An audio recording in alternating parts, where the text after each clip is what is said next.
Revelações surpreendentes na semana em que o Brasil comemorou a libertação dos escravos. Nossos repórteres no Brasil e na África encontram registros que mexem com a história da escravidão. Essa é a nossa reportagem da semana. Um povo alegre. Uma gente batalhadora. Um sorriso que esconde uma grande dor. Foi uma tragédia. Uma das maiores tragédias do mundo. Crianças e adultos marcados por um triste passado. Marcados pela cor da pele. Marcados pela escravidão. Não há perdão. Não há perdão. Quem eram os interessados nesta covardia? De onde vieram os negros que povoaram o Brasil? Por que homens de batina praticaram tanta crueldade em nome de Deus? O que dizem os pesquisadores? A escravidão era uma forma de punir e, ao mesmo tempo, uma forma de purgar o pecado. Nossos repórteres investigaram o assunto durante 2 meses. E trazem agora revelações surpreendentes de uma época sombria. Difícil de ser esquecida pelos brasileiros.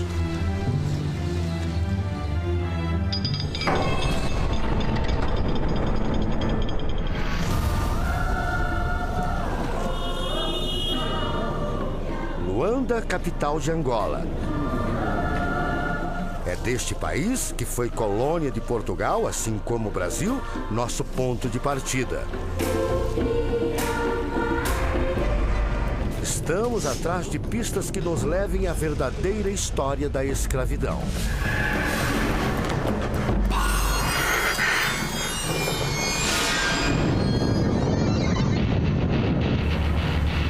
Uma casa no alto de um morro.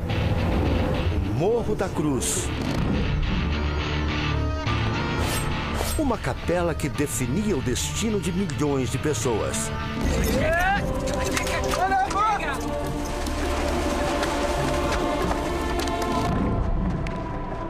Nós estamos à beira-mar, vamos conhecer agora o Museu Nacional da Escravatura. Ele foi construído numa casa-capela no século XVIII por um militar português. Qual era o objetivo dessa casa-capela? Era a evangelização dos escravos. E ao lado aqui ficavam alguns barracões onde ficavam os escravos acomodados, até 300 escravos de uma vez.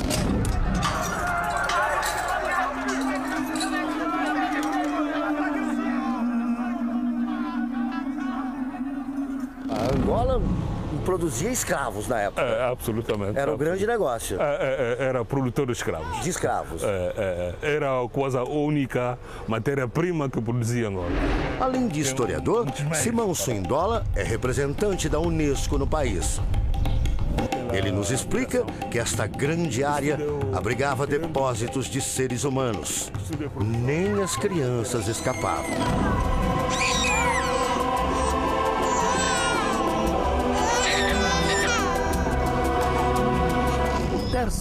De escravos eram crianças, porque as crianças tinham menos tristeza. As ordens partiam de Portugal e tinham a autorização do Vaticano. Era um trabalho estratégico. Estratégico. A igreja tinha o interesse na evangelização e a administração tinha interesse nas minas, no crescimento econômico, na ocupação econômica. O museu guarda as armas usadas para ferir e levar medo aos escravos. Isso aqui é um peso com argola e vocês podem ter certeza 30, que é muito pesado. 30 quilos ou mais? Eu acho que mais, hein?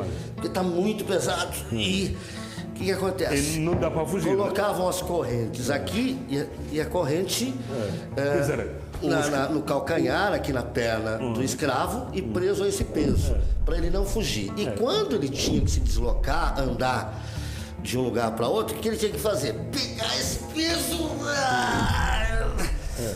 levantar a ombro para poder caminhar, para evitar fugas. Meu Deus do céu! Para evitar ir para Que os sofrimento! Que sofrimento! Ninguém era poupado.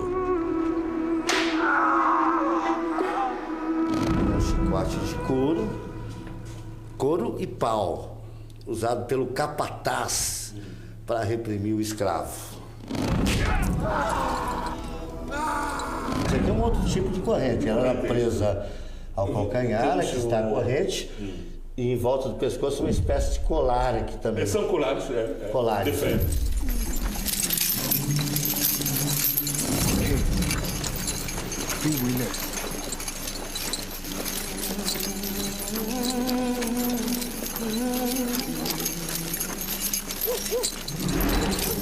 Temos as mulheres são ser marcadas com ferros, com os símbolos dos mestres. A gente observa mulheres, algumas delas levando a criança, o bebê preso ao corpo. Tiveram sorte, porque há traficantes que não gostavam de crianças. Não gostavam. E o que acontecia com as crianças? Eram mortas. Os escravos eram presos nas matas. Negros capturavam negros. Era a lei da sobrevivência.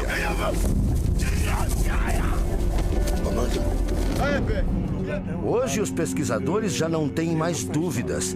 Líderes do Vaticano apoiaram abertamente a escravidão. Antes mesmo da descoberta do Brasil, o Papa Nicolau V escreve ao rei de Portugal: concedemos, com nossa autoridade apostólica, plena e livre permissão de invadir, buscar, capturar e subjugar, e reduzir suas pessoas à perpétua escravidão. Nas bulas, papai, já dizia isso? Ele dizia que era bom ir buscar a pessoa mais resistente. Mais resistente. Essencialmente, vimos que os africanos resistiram, sobreviveram. No Museu da Escravatura, uma capela chama a atenção. É a parte da conversão. Neste local, a casa tinha uma capela e os negros, os escravos, eram trazidos para cá para a conversão. A conversão para o Temos cristianismo. a pia batismal. A pia batismal está aqui. Tem aqui também a uma cruz, pia. e a imagem de Cristo.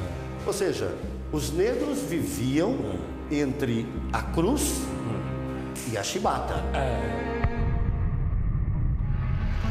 Estas imagens são raras. Foram gravadas há mais de 100 anos no Mosteiro da Bélgica e mostram a forte influência que padres exerciam sobre os negros. Apesar da falta de som, é possível perceber crianças sendo catequizadas. Os pequenos entoam cânticos religiosos. Negros, já acostumados com a nova vida, aqui aparecem vestidos de batina. Já as crianças, tratadas com menos rigor, podem ficar nuas. E agora, aparecem correndo no pátio. Existem poucos registros desta época. Nestas fotos antigas, negros são amarrados pelo pescoço como se fossem animais. Aqui, reis aparecem ainda em suas tribos, ao lado das famílias. Os que têm coragem de lutar acabam mortos. São capturados como bichos, subjugados. E resta apenas executar o trabalho pesado a que são submetidos. Abrem estradas no meio da mata e constroem estradas de ferro.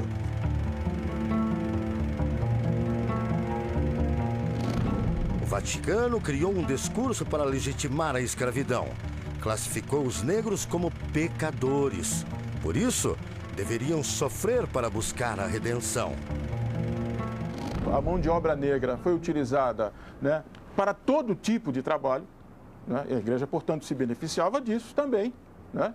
A manutenção das suas terras, a manutenção dos seus das suas estruturas de poder. Quantos negros africanos, não só de Angola, mas do Congo, de Benin e de outros países africanos, se tornaram escravos nesse período? Eu penso que houve, as pessoas falam entre 30 e 40 milhões de africanos que chegaram vivos. Deus te bendiga. Deus os perdona e os ama a todos. Allah, que Deus os perdona. O encaminhamento era difícil. As condições de concentração, os porões nos navios, os suicídios, mutilações, é uma perda. Quase a pessoa que diz que são 100 milhões de africanos que foram atingidos. Uma metade chegou viva no outro lado do Atlântico, a outra metade não sobreviveu. Os escravos eram amontoados dentro dos navios negreiros. Se o navio levasse 300 angolanos, pelo menos 50 morriam no caminho. Aqui temos uma das cenas, né, mais dramático, né, da escravatura. É o despejo no mar.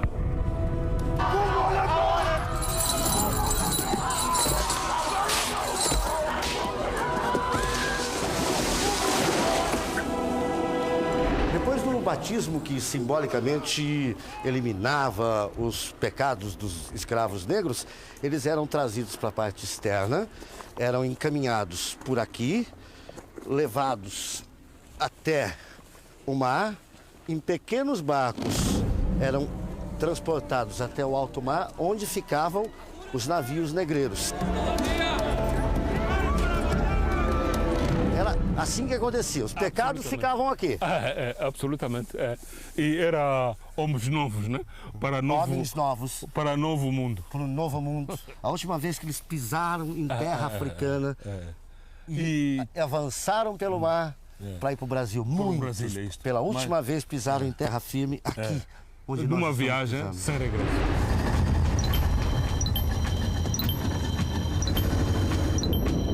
Esse era o momento em que eles deixavam o continente de encontro ao Atlântico.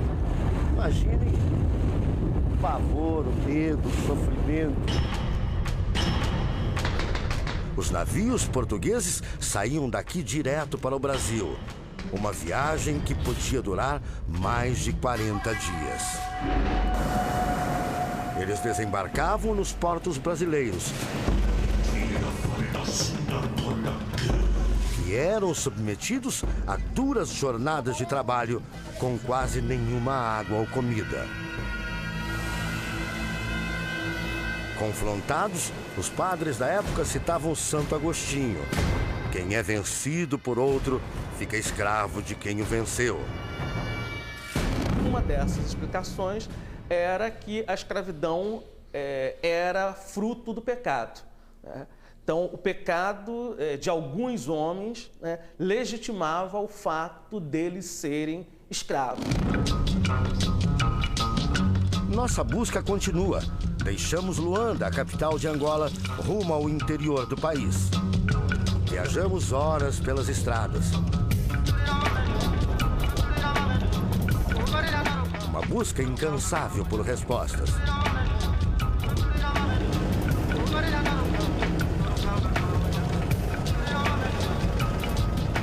Nós vamos deixar o nosso carro de reportagem nesse local. Lá está o carro da TV Record, Angola.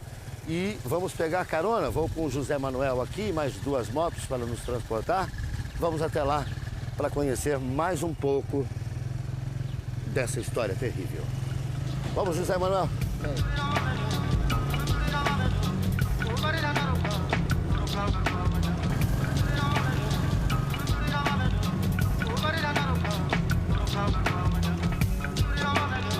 Seguimos pela estrada esburacada. Esse caminho era percorrido por escravos acorrentados, submetidos a humilhações.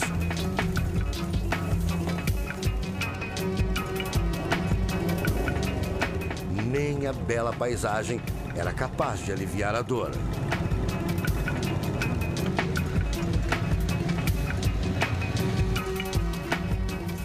Vamos por aqui, né? Oi, filho.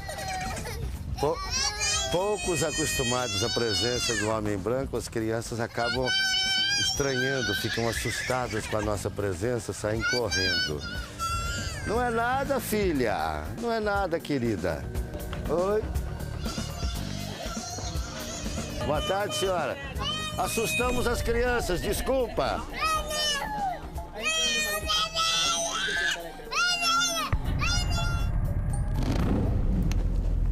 O lugar era uma fazenda que servia como cativeiro. Muito grande mesmo, muito grande. Muito grande, cabe muita gente aqui. E os seus avós e bisavós diziam que isso aqui vivia cheio, lotado de gente. Lotado de gente. Num espaço tão grande como esse. Sim, sim. Milhares. Milhares de pessoas.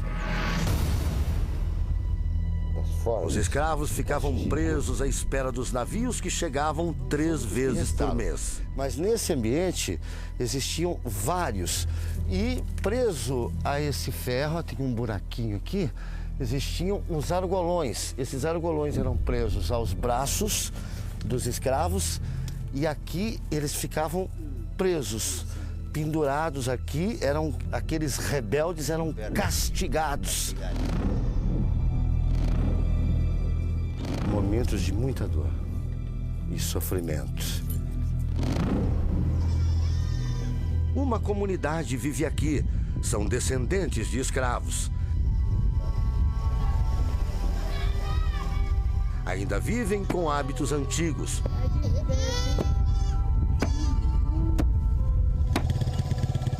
Mulheres lavam roupa no rio.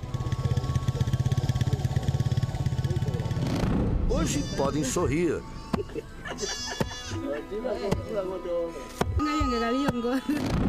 Mas sabem que aqui seus antepassados sofreram.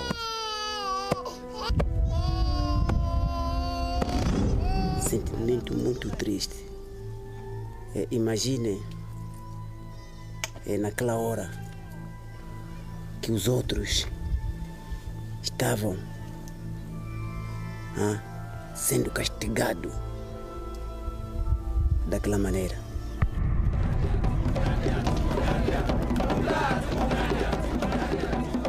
As mortes e torturas ficaram na memória do povo. Há um sentimento do quê? De mágoa, de ódio? Mágoa. É de mágoa, sentimento de mágoa. É possível perdoar quem fez isso com seus descendentes? Não. Não há perdão? Não há perdão. Não há perdão. Não há perdão. Não há perdão.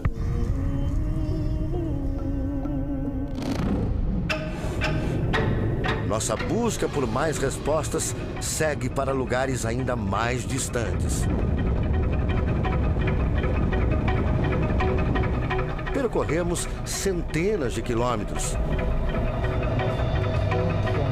Benguela fica no litoral de Angola.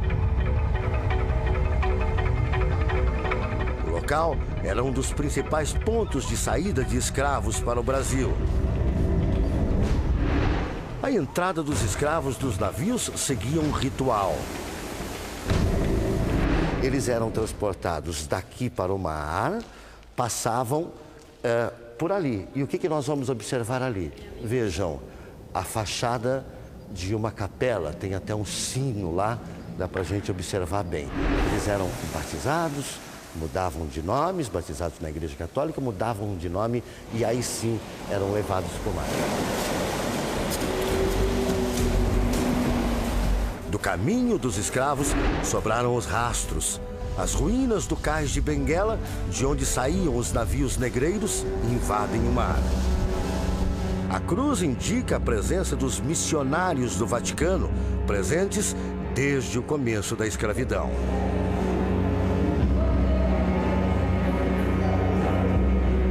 A colonização em si foi feita inicialmente com missionários. Quando os missionários não conseguissem evangelizar o povo de forma que era obrigatória ou por imposição, a conquista fazia-se por militares. A participação dos missionários na colonização portuguesa coincide com o período em que o Vaticano perde seguidores. A recém-criada Igreja Ortodoxa e a revolta protestante agora oferecem concorrência. O Vaticano vê na África invadida uma forma de aumentar o número de fiéis. Fez um tratado, um convênio, que ali onde estivessem os portugueses, sob o domínio deles, deviam ser, sobretudo, católicos. E então a Igreja Católica, dentro deste processo, também tem uma cota à parte. A escravatura levou-nos o melhor que nós tínhamos. Levaram os homens robustos, levaram as melhores mulheres. Lições que a gente simples de Benguela passa de geração em geração. Gente como comerciantes, seu Grilo. A escravidão eu defino como uma peste. Onde chega, dizima a população. A peste mata, a escravidão usurpa, portanto, um povo. Um processo que durou mais do que se imagina. Decretaram a abolição da escravatura, mas ela depois continuou de uma forma sorrateira. Portanto, ainda vinham para aqui muitos navios das Américas e da Europa e levavam daqui angolanos que estavam na força ativa. Não existem dados oficiais, mas se estima que quase 80% da população nativa de Angola tenha sido morta ou sequestrada durante a escravidão. Em 2000, a CNBB, Conferência Nacional dos Bispos do Brasil, emitiu um documento pedindo perdão aos negros. Manifestou o arrependimento e o desejo de reparar o mal. Mas qual era a relação de Portugal com o Vaticano?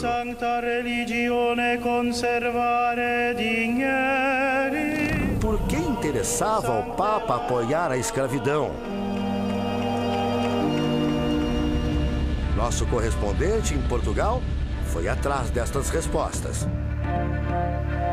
Aqui em Lisboa, nesse conjunto de prédios, funciona o Arquivo Nacional Português, também conhecido como Arquivo Nacional da Torre do Tombo. No acervo existem documentos raros, valiosos sobre a história do tráfico de negros da África. Meados do século XV, Portugal começa a conquistar territórios na África. O rei Afonso V, aliado da Igreja Católica, pede ao Vaticano que reconheça como portuguesas as terras ocupadas. Pedido feito, pedido aceito. Na carta, conhecida como Bula Romanus Pontifex, o Papa Nicolau V concede aos portugueses a plena e livre faculdade, entre outras, de invadir, conquistar, subjugar quaisquer sarracenos e pagãos, inimigos de Cristo, suas terras e bens, a todos reduzir à servidão e tudo aplicar em utilidade própria e dos seus descendentes. Os portugueses não saem para nenhuma atividade exterior sem mandar uma delegação ao Papa perguntando se seria aconselhável combater, se essas guerras eram consideradas justas ou não. A autoridade papal era lei. O que o Papa dava aos portugueses era dos portugueses. Este historiador português, autor de 3 livros sobre o assunto, diz que os padres não só exploraram a mão de obra escrava, como lucraram com o comércio de negros. Hoje, um padre de lá tinha os seus escravos pessoais, domésticos, e o comércio era menos frequente da parte dos membros da Igreja. Agora, eles participavam também massivamente, claro, até por inerência, no batismo dos escravos. A primeira manifestação clara da Igreja Católica contra a escravidão dos negros acontece em 1839, num texto do Papa Gregório XIV.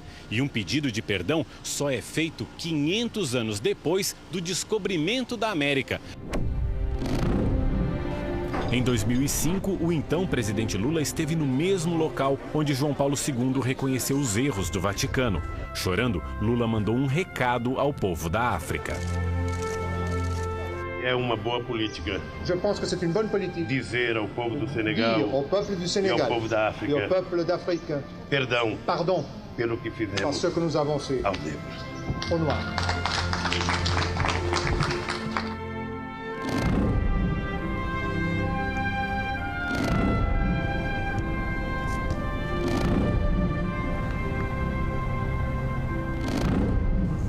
jornada pelos porões da escravidão ainda nos reserva muitas surpresas.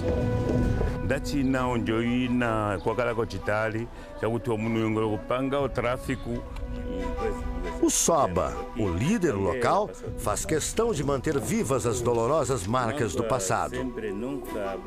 Os nossos miúdos, todos também, para saber o que passamos conosco e os nossos bisavós. O destino de grande parte dos escravos era o Brasil. Escravos que paravam não só nas fazendas dos colonizadores, mas também nas casas e mosteiros dos jesuítas. A escravidão era uma forma de punir e, ao mesmo tempo, uma forma de purgar o pecado. O padre Antônio Vieira, um dos jesuítas mais conhecidos, escreve num sermão aos negros: dar infinitas graças a Deus por vos ter tirado de vossas terras e vos ter trazido a esta, onde vos salveis. Vieira dizia claramente isso, que era melhor para os africanos serem trazidos para o Brasil como escravos do que permanecerem na África. Porque a África seria essa terra pagã, essa terra do pecado. Padre Antônio Vieira vai mais longe e afirma: gente preta tirada da sua Etiópia pode parecer desterro, cativeiro e desgraça, mas na verdade é um milagre, e grande milagre. Hoje a maior parte dos brasileiros é negra ou parda, descendente dos escravos. Pessoas que ainda sofrem. O Brasil não ajustou contas com a herança do escravismo. A população negra brasileira continua à margem, continua sem ser incluída, continua ganhando menos da metade dos salários. Com o fim do trabalho forçado, tradições foram resgatadas em países como Benin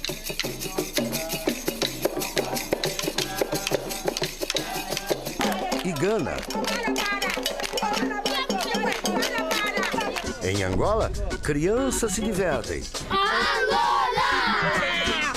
A poucos metros dali, novas descobertas nos levam ao Palácio de Ana Joaquina, uma milionária da época, mercenária de escravos. E ela realizava grandes festas nas partes superiores da casa e nos porões da casa ela armazenava a sua riqueza, o seu ouro negro, o seu grande negócio, que eram os escravos. Porões lotados de escravos, negociados em festas. Eu penso que deve estar por descobrir cemitérios de escravos. Clandestinos. Sim, brasileiros clandestinos, tem essa referência, mas certo é que deve estar por descobrir ainda cemitérios de escravos. Onde foram parar tantos corpos? Pesquisadores de todo o mundo fazem esta pergunta diariamente. O repórter Afonso Mônaco vai até Pernambuco atrás de pistas. Fazenda Jaguaribe, em Abreu e Lima, Pernambuco. Ou melhor, ruínas do Morro dos Beneditinos. Desde 2001, esta arqueóloga da Universidade Federal de Pernambuco se dedica a entender o que se passou entre beneditinos e escravos há mais de 200 anos. Cláudia conta que durante as escavações ficou surpresa com as descobertas. Estas imagens feitas na época mostram o trabalho dos arqueólogos. Explorando as ruínas, apareceram provas da ligação do Vaticano com a Casa Grande e as Senzalas. Havia nessa propriedade em torno de 100 escravos que estavam envolvidos na produção do açúcar, da cana, na produção de feijão e da farinha de mandioca. As descobertas começam agora a montar um quebra-cabeça. O sítio arqueológico seria o primeiro a fazer essa relação entre beneditinos e escravidão. Arqueologicamente, podemos mostrar aqui como a primeira evidência, né, de uma estrutura montada nesse sentido, né? Até então, as provas se limitariam a documentos, como esta carta de 1551, em que o padre Manuel da Nóbrega, que liderou a chegada dos jesuítas ao Brasil, pede ao rei de Portugal que mande mais escravos, porque as terras brasileiras eram muito férteis. O trabalho da arqueóloga teve que ser interrompido por falta de dinheiro. Embaixo deste mato e destas ruínas, ainda há muito para se desvendar. Cláudia sabe disso, luta para continuar as escavações. A suspeita é de que ossadas de escravos possam estar nestas terras, esperando para serem descobertas. Só estendendo para saber se havia negros ou não enterrados dentro da igreja ou não, já que eles eram flexíveis, né? Isso parece vai ser pesquisado ainda. Pesquisado ainda.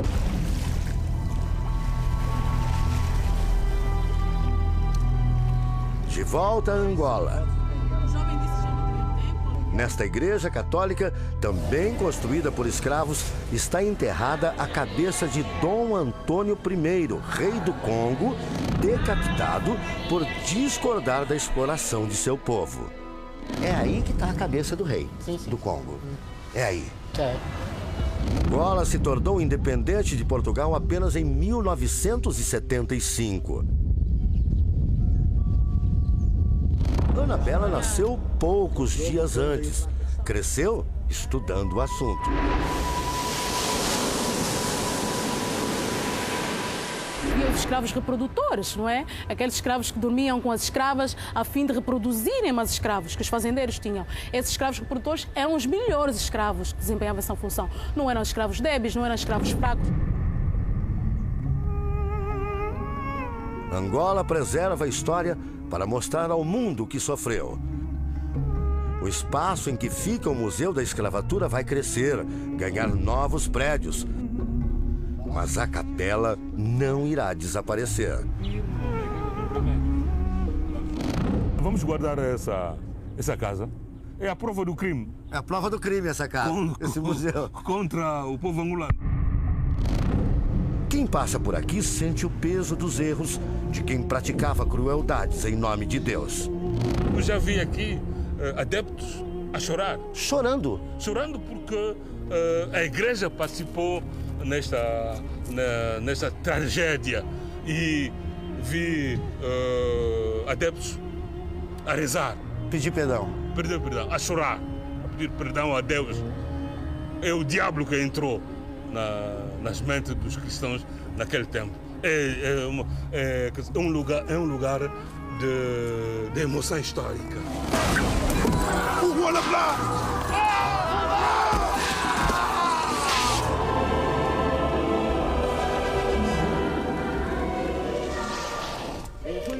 Hoje, jovens preparam o barco para entrar no mar. Desta vez, sem medo. Já não são mais obrigados. Agora são livres para traçar o próprio destino.